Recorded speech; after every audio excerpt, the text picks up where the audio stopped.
Hello guys, welcome to my new YouTube channel Fun Time with Chunki Bora আৰু এই ভিডিওটো এটা নতুন স্পেশাল ডিশৰ কাৰণে বনোৱা হৈছে আৰু সেই স্পেশাল ডিশটোৰ নাম হৈছে গাহৰি মাংস। গাহৰি মাংসটো স্পেশাল হেই কাৰণে কাৰণ ইয়াত আমি তিনিবিধ বেলেগ বেলেগ বস্তু এড কৰি গাহৰি মাংসটো অলপমান বেছি টেস্টি কৰিবলৈ চেষ্টা কৰিছো আৰু সেই কাৰণে এটো আপোনালোকৰ সকলোৰ লগত মই শেয়াৰ কৰিম বুলি ভাবিলো আৰু তাৰ কাৰণে আপোনালোকে এন্ডলৈকে ওয়াচ কৰিব লাগিব সেই তিনিবিধ বস্তু গিটা কি হয় আৰু তাৰ আগতে প্লিজ মোৰ চেনেলটো লাইক শেয়াৰ এণ্ড সাবস্ক্ৰাইব কৰি দিব আৰু লগতে বেল আইকনটো ক্লিক কৰি দিব। এতিয়া সেই বস্তু গিটা কি হয় চাওঁ আহক। এয়া মই সবজিখিনি অলৰেডি কাটি ৰেডি কৰি থোৱা আছে। এতিয়া আপোনালোকে চাব যে মই কি কাটিলো। এয়া হৈছে কুলা কচু আৰু অলপমান বিলাহী কাটি থোৱা আছে, পিয়াজ কাটি থোৱা আছে আৰু তেজপাত আছে। পিয়াজখিনি অলপমান মই ডাঠকিও কাটি থোৱা আছে আৰু অলপমান পাতলকে। ডাঠখিনি সেই কাৰণে কাৰণ যেতিয়া আমি মাংসটো অলপ ভালকে মুঠিম তাত আমি পিয়াজখিনি দিম মানে আৰু সৰু যোনখিনি অলপমান পাতলকে কাটি থোৱা আছে তেল যেতিয়া আমি তেলত ভাজিম সেইখিনি তাৰ কাৰণে। আৰু এতিয়া হক পেকেট মছলা কথা কওঁ। পেকেট মছলাটো আপোনাৰ মই তিনটা লৈছো। হেয়া হৈছে গৰম মছলা, ৰেড চিলি পেকেট আৰু আপোনাৰ জিৰা অলপ আছে আৰু আলুখিনি কাটি থোৱা আছে ভালকে। এতিয়া তিনটা বস্তু হৈছে যোনকেইটা ইম্পৰ্টেন্ট আমি মাংসখিনি বনাম আজি গাহৰি মাংস। হেয়া হৈছে গাছটেঙা আৰু এয়া মচনদ আৰু এয়া আমাৰ বাৰীৰ কুলা কচু মই দেখাইছিলো। এই তিনিটা দি আজি আমি মাংসখিনি বনাম আৰু এতিয়া হক মছলাখিনি দেখুৱাম।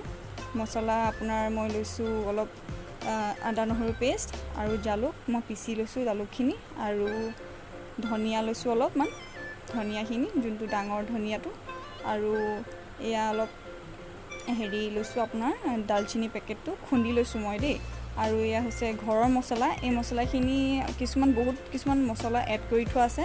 যদি আপোনালোকক এই ভিডিওটো লাগে মছলাখিনি মই কি এড কৰি বনাইছো দেন প্লিজ মোক কমেন্ট সেকশনত ক'ব যাতে মই নতুনকৈ এটা এই মছলাটোৰ কাৰণে বনাই আপোনালোকৰ আগত প্ৰস্তুত কৰো। আপোনালোকে মোক ক'ব যদি এই মছলাটোৰ বিষয়ে জানিব বিচাৰিছে আৰু অলপ জলকীয়া লৈছো আৰু এয়া মাংস আমাৰ গাহৰি মাংস।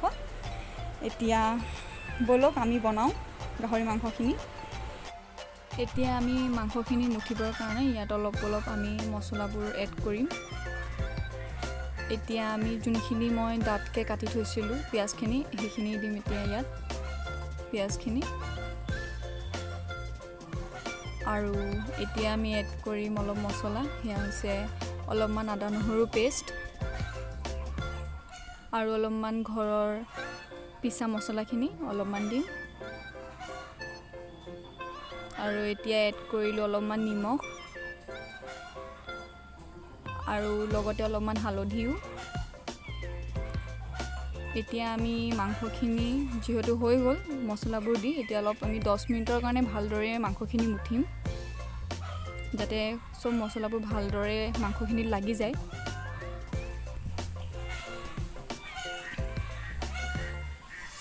10 মিনিট হৈ গ'ল মাংসখিনি মুঠা। কেৰাহী উঠাই দিলো আমি বনাও চৌকাত আৰু পৰাপক্ষত পাৰিলে আপোনালোকে মাংসটো জুইত বনাব কাৰণ বেছি টেস্টি হয় জুইত বনালে।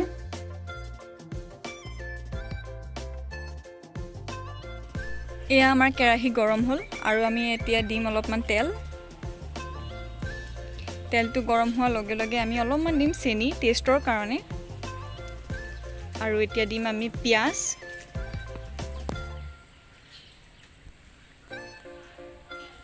আৰু তেজপাত গিটা দি দিম লগতে আৰু কালাৰটো অলপমান ব্ৰাউন নোহোৱালৈকে লৰাম।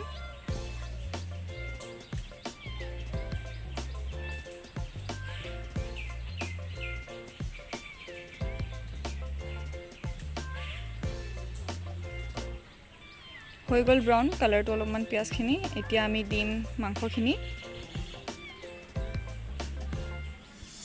আৰু অলপমান ভাজিম ভালদৰে।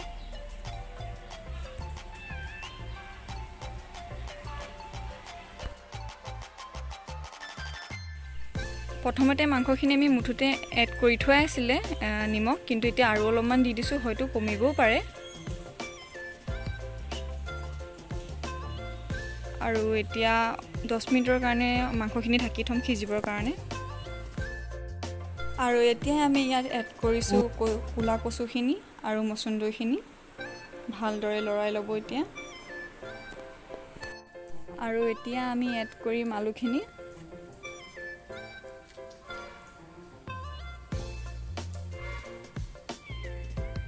এতিয়া আৰু অলপমান ভালদৰে মাংসখিনি ভাজিম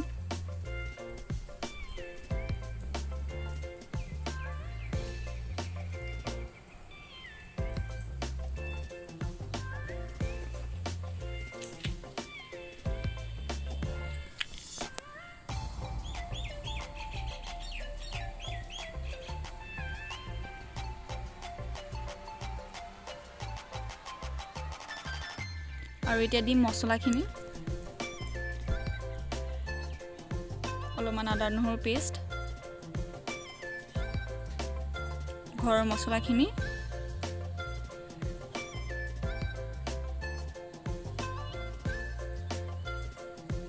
আৰু জলকীয়া আৰু এয়া জালুকখিনি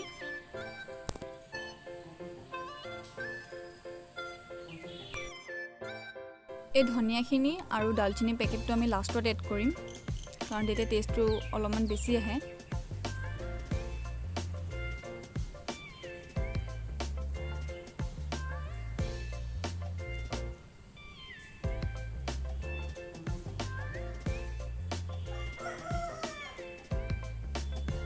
এতিয়া আমি আকৌ 10 মিনিটৰ অলপমান চাম সিজিল নাই আলুটো পুৰা সিজিবলৈ লৈছে আৰু অলপ অলপ এতিয়া আমি এড কৰিম গাজ টেঙা আৰু বিলাহী গাজ টেঙা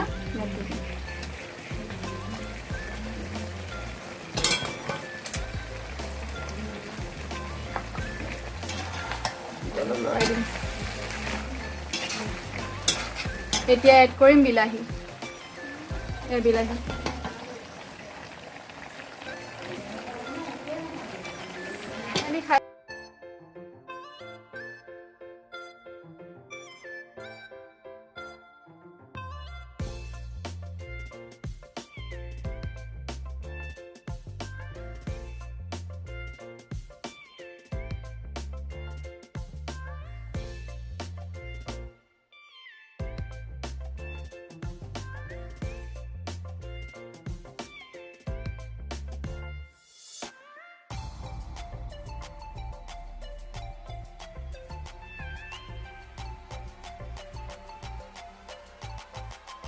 এতিয়া আমি ইয়াত এটা বস্তু এড কৰিম যোনটো মই প্ৰথমত কোৱাই নহৈছিল আৰু সেয়া হৈছে এয়া নৰসিংহ যোনটো আমাৰ অসমীয়া মানুহৰ খুবেই প্ৰিয় বস্তু হয় বহুত ধুনীয়া গুণে নৰসিংহটো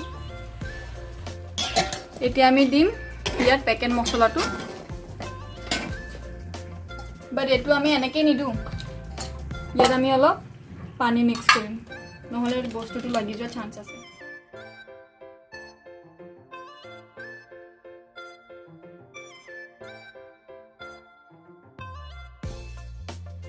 ইয়াতে আমি ইয়াত দি দিম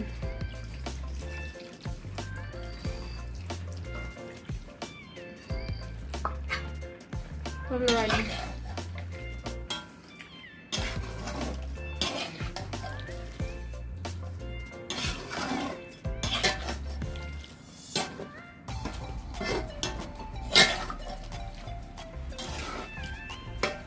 ইয়াত দালচিনিখিনি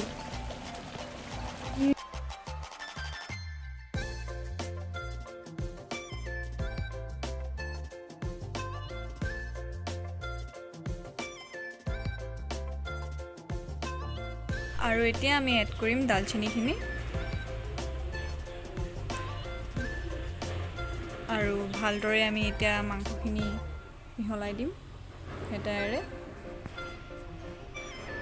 আৰু অলপ টাইমৰ কাৰণে ঢাকি থ'ম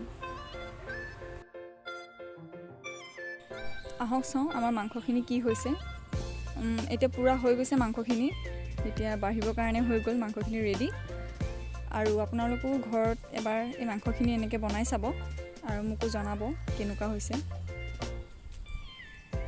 এতিয়া আমি কেৰাহীখন নমাই থ'ম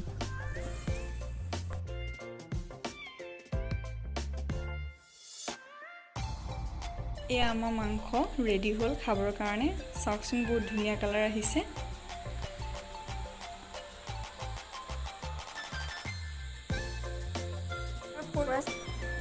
এতিয়া আমাৰ জেঠাই টেষ্ট কৰি লগতে কেনেকুৱা হৈছে তেঁতেলীৰ চাটনি আমাৰ ঘৰত প্ৰায় থাকে যেতিয়া আমি মাংস খাওঁ